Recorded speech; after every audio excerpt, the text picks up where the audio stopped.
Gunung Arjuna terletak di Provinsi Jawa Timur, tepatnya berada di perbatasan 3 wilayah, yakni Kabupaten Malang, Kabupaten Pasuruan, dan Kota Batu.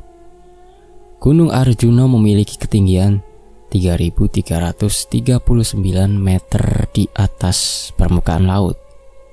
Menurut catatan, Gunung Arjuna merupakan gunung terbesar kedua di Jawa setelah Gunung Semeru. Sore itu, suasana di sekitar Gunung Arjuna terasa begitu dingin. Angin bertiup kencang, menggoyangkan ranting pohon dengan kencang. Sebuah mobil Innova hitam masuk ke dalam sebuah lapangan yang merupakan tempat parkir para pendaki. Anwar, Mira, Anita, Seno, dan Dion turun dari mobil.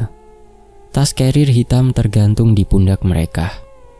Mereka adalah 5 orang mahasiswa dari salah satu universitas terkemuka di kota Surabaya. Menjalin pertemanan sejak lama, rupanya tidak membuat mereka memiliki jalan dan keputusan yang sama. "War, kamu kenapa? Ngelamun aja dari tadi." Mira menepuk pundak Anwar hingga membuat pemuda itu tersentak kaget. "Wah, gak, aku merasa akan ada hal yang tidak enak yang akan menimpa kita." "Udah, gak usah sok bawa-bawa perasaan. Bilang aja kalau kamu takut," jawab Dion. Ia langsung memukul kepala Anwar dengan gerakan cepat. "Dion!" bentak Anita. Matanya menatap tajam ke arah pria yang sudah berjalan lebih dulu. Bisa gak sih kamu lebih sopan dikit?" "Sopan dengan orang culun seperti dia? Tentu tidak, sayang." Dion berteriak keras sambil terus berjalan ke arah pos 1. Udah, gak usah ditanggapin. Kalian tahu sendiri kan gimana Dion?" Seno yang sejak tadi diam mulai menjawab. "War, ayo kita jalan. Kita harus segera sampai di atas puncak sebelum malam." Anwar, pemuda yang diam, suka menyendiri dan sangat tertutup. Namun di balik semua sikapnya, Anwar memiliki kemampuan yang tidak dimiliki oleh orang lain, yaitu bisa melihat dunia dari alam tak kasat mata. Karena kelebihannya itulah yang akhirnya membuat Anwar selalu mendapat bulian dari Dion. Tak jarang, pemuda itu menganggap Anwar sebagai mahasiswa gila. Setelah melakukan registrasi, Anwar dan keempat temannya segera melakukan pendakian. Pendakian yang mereka lakukan saat ini adalah pendakian pertama. Selama ini mereka hanya melakukan pendakian di gunung-gunung kecil. Jalur pendakian di Gunung Arjuna terlihat begitu curam dan terjal. Jalanan setapak itu penuh dengan lumpur sisa guyuran hujan tadi siang. Baik, kita akan mulai pendakian sekarang. Sebelum berangkat, ada baiknya kita berdoa dulu untuk keselamatan masing-masing. Seno memberikan instruksi kepada keempat temannya. Dion yang baru saja keluar dari pos 1 langsung mendorong tubuh Anwar dengan pelan. "Ah, kalian terlalu lama. Kita ini mau mendaki, bukan mau naik haji pakai berdoa segala." "Dion, kamu ini benar-benar keterlaluan ya. Kamu pikir naik haji aja yang harus berdoa?" bentak Mira dengan suara lebih tinggi. Dion tidak menggubris ucapan Mira. Ia terus berjalan menyusuri jalanan setapak menuju ke puncak Arjuna. Dion adalah sosok pria sempurna untuk kaum Hawa. Wajahnya yang tampan, tubuh atletis, serta terlahir dari keluarga kaya dan terpandang membuat Dion menjadi idola di kampusnya. Hal itulah yang akhirnya membuat Dion memiliki sifat sombong dan angkuh. Langit senja perlahan mulai menghitam. Suara binatang malam perlahan mulai terdengar. Lampu kuning di beberapa warung dan pos 1 menyala dengan redup. Anwar yang berjalan di barisan paling akhir merapatkan jaket parasut yang membungkus tubuhnya. "Gila, malam ini dingin banget, bro." Seno mengusap tangannya yang terasa dingin, walaupun sudah menggunakan sarung tangan. "Iya," jawab Mira, sambil berusaha mengatur nafas dengan mulutnya. Uap putih keluar dari dalam mulut Mira. Tahu gini, mending aku gak ikut. Enakan di rumah ada kasur, selimut. Seno yang memang memiliki sifat humoris langsung memeluk pundak Mira. Jangan begitu sayang. Kalau kamu gak ikut, lalu siapa yang akan menghangatkanku nanti? Hi, dasar sableng. Siapa juga yang mau dengan laki-laki muka wedus sepertimu? Mira langsung mendorong tubuh Seno agar menjauh darinya. Tingkah Mira dan Seno langsung disambut gelak tawa Anwar dan Anita yang berjalan di belakangnya. Di saat keempat temannya menikmati perjalanan yang penuh dengan canda tawa, Dion justru terus berjalan tanpa memperdulikan keempat temannya. "Weh Dion!" teriak Seno. "Hidup jangan terlalu kaku bro, udah kayak gedebok pisang." Suara tawa kembali terdengar dari Mira, Anwar, Seno, dan Anita. Namun hal itu tidak mendapat tanggapan apapun dari Dion. Pria itu terus berjalan seolah tidak terganggu dengan candaan keempat temannya. Sementara itu, langit semakin gelap. Suara azan maghrib terdengar dari seluruh penjuru desa yang ada di sekitar Gunung Arjuno. Para pendaki banyak yang naik dan turun.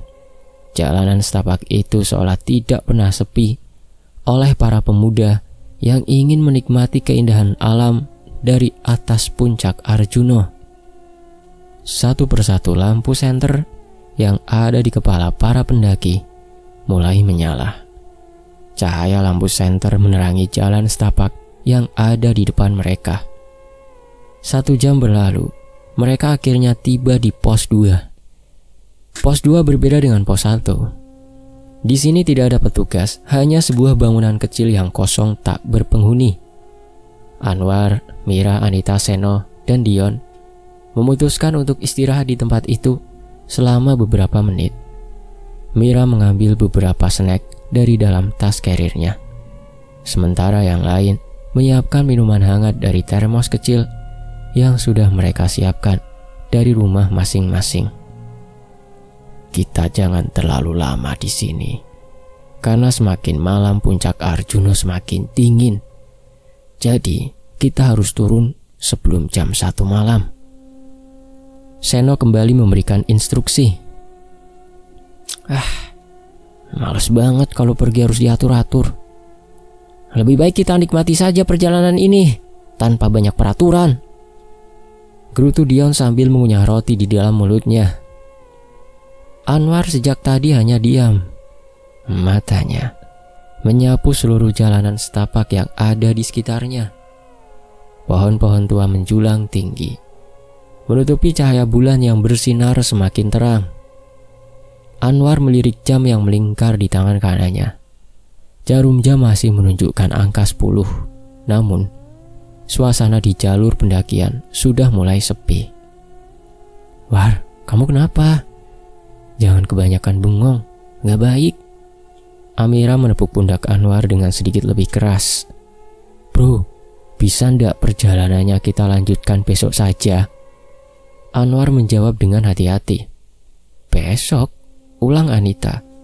Kedua alisnya bertaut. "Maksudmu sekarang kita kembali turun?" "Iya, perasaanku semakin gak enak. Aku sudah bisa melihat kehadiran mereka di tempat ini. Bukan 1 atau 2, tapi ratusan." Culun, jangan bikin cerita yang enggak deh di sini.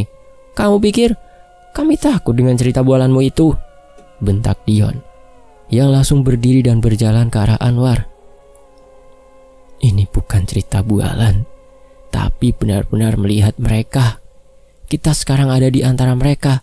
Ini pasar, Dion." "Hah, pasar?" Dion terkekeh. Kakinya menendang udara seperti menendang sesuatu yang tak terlihat. Mana mereka? Suruh sini. Suruh mereka menunjukkan wujudnya padaku." Cukup Dion," bentak Anwar. Suaranya menggema di seluruh hutan. "Kamu sudah membuat mereka murka. Kamu sudah membuat mereka marah, Dion." Anwar menghentikan ucapannya beberapa saat. Ia berusaha mengatur nafasnya yang tersengal. "Kau sudah melakukan kesalahan, Dion. Jangan salahkan mereka jika terjadi hal buruk padamu. Dion langsung terpaku. Matanya menatap tajam ke arah Anwar. Dengan gerakan cepat, Dion langsung mencengkram kerah jaket Anwar dan menarik ke arahnya. Kamu pikir aku takut dengan ancaman konyolmu itu, culun? Dasar pria gila. Dion mengangkat tangannya ke udara, bersiap memukul wajah Anwar dengan tinjuannya. Namun, dengan cepat Seno segera menahan tangan Dion. Cukup Dion, ucap Seno dengan tegas. Kita kesini untuk liburan, bukan ribut seperti ini. Lagi pula kalian kan sudah dewasa, bukan anak kecil. Dion menarik tangannya kasar. Matanya menatap tajam ke arah Anwar dan Seno bergantian. Tanpa menunggu lama, Dion segera berbalik meninggalkan tempat itu, melanjutkan perjalanan menuju puncak Arjuna. Terus sekarang kita harus gimana? Tanya Anita. Gak mungkin kita turun dan ninggalin Dion naik sendirian ke puncak. Sudah begini saja, kita tetap naik, namun tetap jaga sopan santun. Jangan berbuat sesuka hati. Seno memberi penjelasan. Aku bukannya terlalu percaya dengan ucapan Anwar, tapi menurutku dimanapun kita berada, makhluk tak kasat mata pasti ada. Lanjut Seno, yang langsung dijawab anggukan oleh ketiga temannya. Setelah membersihkan sisa makanan dan minuman, mereka segera melanjutkan kembali perjalanan menuju puncak Arjuna. Jalanan setapak itu terasa semakin sunyi. Hanya suara binatang malam yang terdengar semakin nyaring. Sen, kok Dion gak ada ya? Tanya Mira dengan suara panik. Dia pasti sudah berjalan jauh. Atau bisa juga dia sudah tiba di puncak lebih dulu. Mereka terus menyusuri jalan menuju puncak Arjuna. Sampai akhirnya keempat sahabat itu tiba di puncak dengan selamat. Seno langsung meminta ketiga temannya untuk mencari keberadaan Dion di area puncak. Namun, sampai beberapa jam, pemuda itu tetap tidak ditemukan keberadaannya. Sen, kayaknya Dion belum sampai deh, ucap Anita yang baru saja berdiri di hadapan Seno. Iya, aku juga gak lihat dia di sini, tambah Mira dengan nafas tersengal. Seno menoleh ke arah Anwar yang berdiri di sampingnya. Kamu gimana, War? Anwar tidak menjawab, ia hanya menggeleng pelan. Wajahnya terlihat begitu menyesal dengan apa yang terjadi malam ini. Anwar merasa gagal menjadi teman sekaligus sahabat yang baik buat Dion. Gak ada pilihan lain, kita harus melapor ke petugas. Seno memandang wajah ketiga temannya. Tanpa membuang waktu, mereka segera berjalan ke arah pos, tempat beberapa petugas bermalam. Setibanya di pos penjagaan, Seno langsung menghadap salah satu petugas. Dia langsung menceritakan tentang hilangnya Dion. Mendengar laporan Seno, salah satu petugas segera menghubungi tim SAR dan petugas yang lain untuk membantu melakukan pencarian keberadaan Dion. Tim SAR membagi mereka menjadi beberapa kelompok. Masing-masing kelompok dipimpin oleh satu tim SAR. Kelompok pertama melakukan pencarian di barat hutan. Kelompok kedua melakukan pencarian di timur. Kelompok ketiga melakukan pencarian di pinggiran jurang. Dan yang terakhir, melakukan pencarian di sepanjang jalur pendakian. Dion, kamu di mana? Suara Seno kembali memecah keheningan malam, bergema di antara batang-batang pohon cemara yang menjulang gelap. Tak ada jawaban, hanya hembusan angin dingin yang menerpa wajah mereka, membawa aroma tanah basah dan dedaunan yang membusuk. Lampu senter di tangan masing-masing kelompok bergerak seperti kunang-kunang raksasa, menerangi sela-sela semak dan bebatuan cadas di sepanjang jalur pendakian Gunung Arjuna. Anwar berjalan bersama Seno dan seorang petugas SAR bernama Pak Hendra di kelompok terakhir. Kelompok mereka mendapat tugas menyusuri jalur utama pendakian dari pos 2 ke bawah, memastikan tidak ada jejak Dion yang terlewat.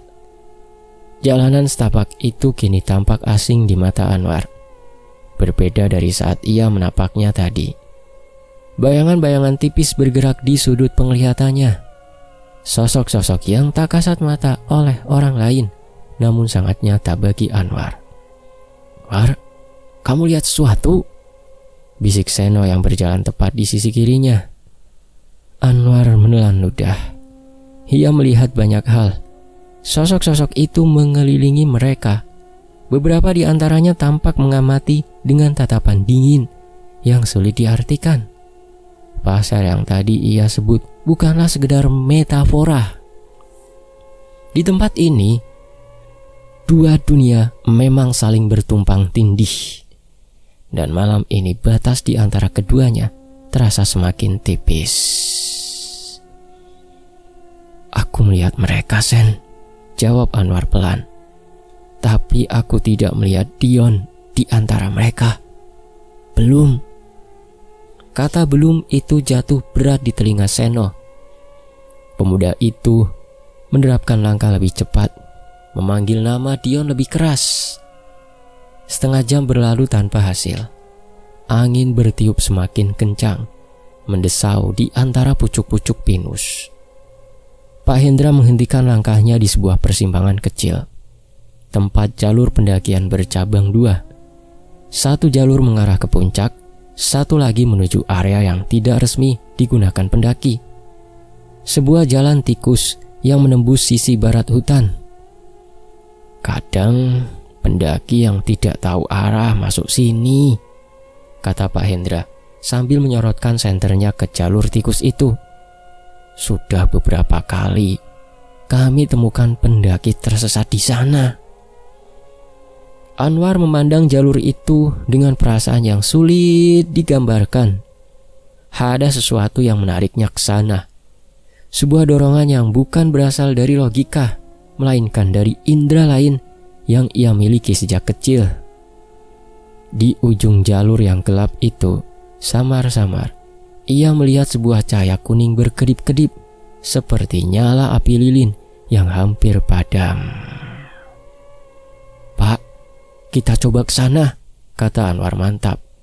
Pak Hendra ragu sejenak. "Jalur itu tidak aman kalau malam, Nak. Tanah di sana labil, banyak akar yang..." "Tolonglah, Pak." Anwar memotong dengan nada yang lebih mendesak dari biasanya. "Saya mohon kita coba dulu." Sesuatu dalam keyakinan Anwar membuat Pak Hendra mengangguk. Ketiganya pun memasuki jalur tikus itu dengan hati-hati. Akar-akar pohon menonjol keluar dari tanah seperti tangan-tangan yang meraih pergelangan kaki. Lumpur sisa hujan sore menghisap sepatu boot mereka di setiap langkah. Anwar berjalan paling depan, mengikuti cahaya kuning yang terus berkedip di kejauhan. "War, kamu yakin?" tanya Seno dengan suara yang sedikit gemetar. Bukan semata karena dingin. "Tidak," jawab Anwar jujur. "Tapi lebih baik tidak yakin dan mencoba daripada yakin dan diam." Mereka terus maju. Pohon-pohon besar semakin rapat. Langit berbintang yang tadi masih bisa mengintip, kini tertutup sepenuhnya oleh kanopi daun yang hitam. Senter Pak Hendra menerangi sebongkah batu besar berlumut di tepi jalur. Di balik batu itulah Anwar menghentikan langkahnya.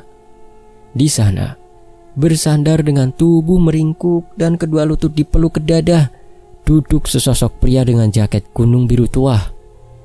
Tas karirnya tergeletak miring di sampingnya.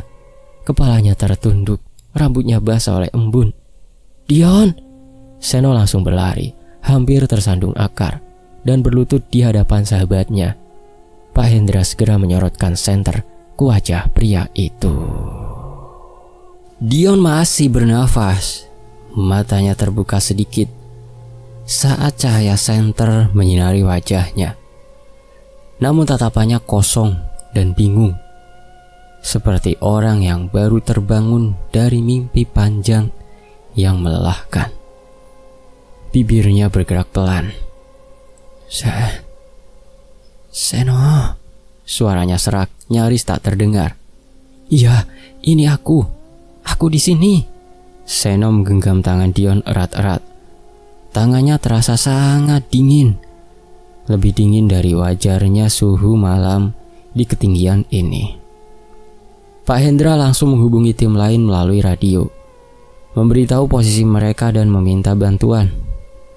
Anwar berdiri beberapa langkah di belakang, memandang Dion dengan ekspresi yang bercampur antara lega dan cemas. Ia masih bisa melihat bayangan-bayangan itu berdiri di sekitar mereka. Namun kali ini, seolah mereka hanya mengamati, tanpa niat berbuat lebih jauh. Anwar berbisik sangat pelan, nyaris seperti hembusan nafas saja. Sebuah permintaan maaf yang ditujukan bukan kepada manusia, melainkan kepada sesuatu yang lain.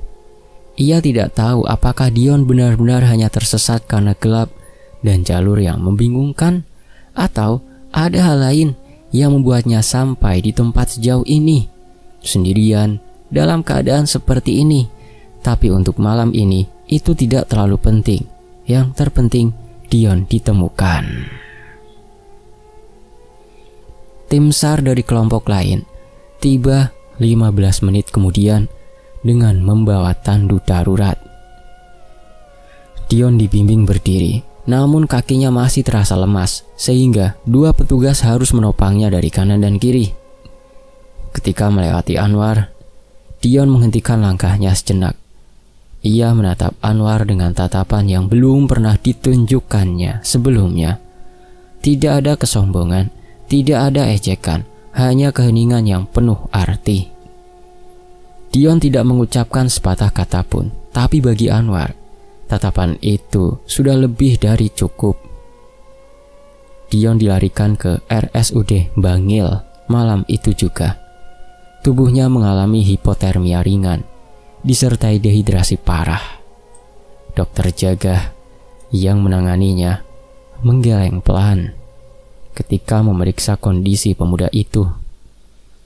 Suhu tubuh Dion turun drastis, jauh di bawah normal, dan ada luka lecet di kedua telapak tangannya, seperti bekas jatuh berkali-kali di atas permukaan batu. Keempat sahabatnya bergantian menunggu di luar ruang perawatan. Tidak ada yang banyak bicara. Mira sesekali mengusap matanya diam-diam, sementara Anita membolak-balikan gawainya tanpa benar-benar membaca apapun. Seno duduk dengan siku tertumpu di lutut dan dagu terkatup rapat. Hanya Anwar yang berdiri memandang keluar jendela, menatap pelataran rumah sakit yang basah oleh gerimis subuh. "Dia akan baik-baik saja kan?" tanya Mirna akhirnya. Ditujukan kepada siapa saja yang mau menjawab. "Akan baik-baik saja," jawab Anwar tanpa berbalik. Kali ini ia mengucapkannya bukan sebagai penghiburan semata. Ada sesuatu di dalam dadanya yang meyakinkan bahwa malam itu sudah selesai, bahwa Dion memang diizinkan pulang. Dokter membolehkan mereka masuk satu persatu setelah kondisi Dion stabil. Pemuda itu berbaring dengan infus terpasang di punggung tangan kirinya, dan selimut tebal menutupi tubuhnya hingga dada. Wajahnya yang biasanya memancarkan kepercayaan diri berlebih, kini tampak pucat dan lelah. Matanya terbuka saat Seno masuk pertama, namun ia tidak banyak berkata-kata, hanya mengangguk lemah dan memejamkan mata kembali. Orang tua Dion tiba keesokan paginya. Ibunya langsung menangis begitu melihat kondisi anaknya, sementara ayahnya berbicara panjang lebar dengan dokter di lorong.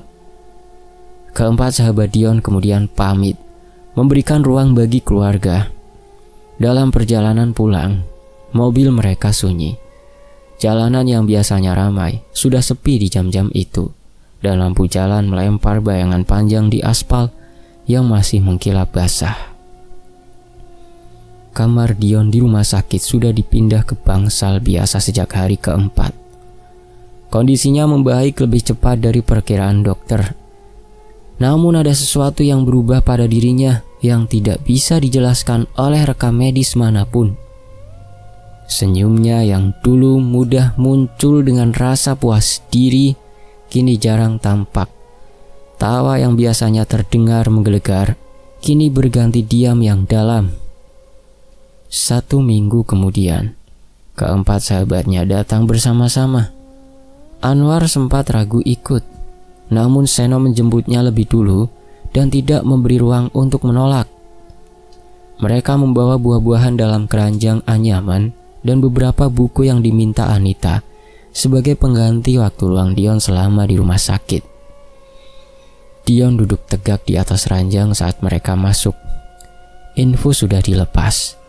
Wajahnya masih agak pucat, namun sorot matanya lebih jernih dari terakhir kali mereka melihatnya. Ia memandang satu persatu wajah keempat sahabatnya. Lalu tatapannya berhenti lama di wajah Anwar. Sebuah keheningan yang berat menggantung di ruangan itu. Mira meletakkan keranjang buah di meja samping ranjang dengan suara yang sengaja ia perkecil. Anita menarik kursi dan duduk. Meskipun punggungnya kaku, Seno bersandar di dinding dengan tangan terlipat di dada, memerhatikan. Anwar, suara Dion terdengar berbeda. Tidak ada nada tinggi, tidak ada jarak yang sengaja diciptakan. Hanya sebuah nama, diucapkan dengan berat yang sesungguhnya. Anwar menatapnya. Iya. Dia menarik nafas panjang. Tangannya yang bekas tertancap infus menggenggam tepi selimut. Aku minta maaf. Ia berhenti sejenak, seperti memasukkan kata-kata itu betul-betul keluar dari tempat yang paling dalam. Aku minta maaf bukan hanya untuk malam itu, tapi untuk semua yang pernah aku lakukan dan ucapkan padamu selama ini. Aku sudah sangat keterlaluan. Ruangan itu kembali sunyi. Mira menggigit bibir bawahnya. Anita menunduk menatap lantai. Anwar tidak segera menjawab. Ia memandang Dion beberapa saat, memastikan apa yang ia lihat bukan sekedar rasa takut yang sementara. Yang ia lihat di mata Dion adalah sesuatu yang lebih dalam dari itu. Sebuah kertakan yang jujur pada sesuatu yang selama ini Dion bangun di balik kesombongannya. Sudah aku maafkan, kata Anwar akhirnya, pelan tapi pasti. Dion mengangguk, sudut matanya mengkilat. Namun ia tidak membiarkan air mata itu jatuh. Tidak perlu banyak kata setelah itu. Seno yang kemudian memecah keheningan dengan cara yang hanya bisa dilakukan oleh Seno, menarik kursi, membaliknya dan duduk mengangkang di atasnya seperti menunggangi kuda. Oke, sekarang cerita. Apa yang terjadi malam itu? Kamu kemana saja? Dion diam beberapa detik. Kemudian ia mulai bicara, perlahan, seperti orang yang harus menata ulang ingatan yang kacau. Malam itu aku berjalan lebih dulu dari kalian. Aku merasa bisa naik sendiri, tidak butuh diatur-atur. Sekilas ekspresinya terlihat menyesal mengingat sikap itu. Lalu di sekitar pos 2 ke atas, aku melihat sesuatu. Sebuah cahaya di sisi kanan jalur, kuning, seperti lampu warung. Aku pikir ada pendaki lain yang berkemah di sana. Aku ikuti cahaya itu. Dion menelan ludah. Makin aku dekati, makin jauh. Tapi aku tidak sadar. Aku terus jalan, makin dalam ke arah yang gelap, sampai aku benar-benar tidak tahu di mana aku berada. Terus, desak Mira pelan.